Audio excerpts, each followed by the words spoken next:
আজানের জবাব দেওয়া একটা আমল, আপনারা জানেন তো।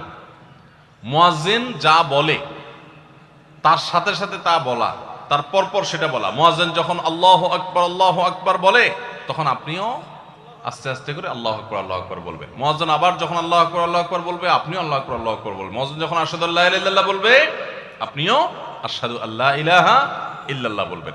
মুয়াজ্জিন যখন আশহাদু আন্না মুহাম্মাদুর রাসূলুল্লাহ বলবে, আপনি কি বলবেন? আশহাদু আন্না মুহাম্মাদুর রাসূলুল্লাহই বলবেন। অনেকে সাল্লাল্লাহু আলাইহি সাল্লাম পড়ে, সাল্লাল্লাহু আলাইহি সাল্লাম পড়বেন হলো আযানের শেষে, কিন্তু আযান চলাকালীন আশহাদু আন্না মুহাম্মাদুর রাসূলুল্লাহই বলবেন। সহিহ মুসলিমের আযানের জবাব দেওয়ার অধ্যায়ে পরিষ্কারভাবে নবী সাল্লাল্লাহু আলাইহি ওয়াসাল্লাম শিক্ষা দিয়েছেন। ইমাম মুয়াজ্জিন যখন বলবে, ইযা ক্বালা আশহাদু আন্না মুহাম্মাদুর রাসূলুল্লাহ ফাকুলু আশহাদু আন্না মুহাম্মাদুর রাসূলুল্লাহ, তখন আমরা আশহাদু আন্না মুহাম্মাদুর রাসূলুল্লাহ বলবো। এরপর হাইয়া আলাস সালাহ হাইয়া আল ফালাহ যখন বলবে, তখন লা হাওলা ওয়ালা কুওয়াতা ইল্লা বলবো। এরপর আল্লাহু আকবার বললে তাই বলবো, লা ইলাহা ইল্লাল্লাহ বলার সময় তাই বলবো। তারপরে আযানের জবাব দেবো, দুরূদ পড়বো, দোয়া পড়বো।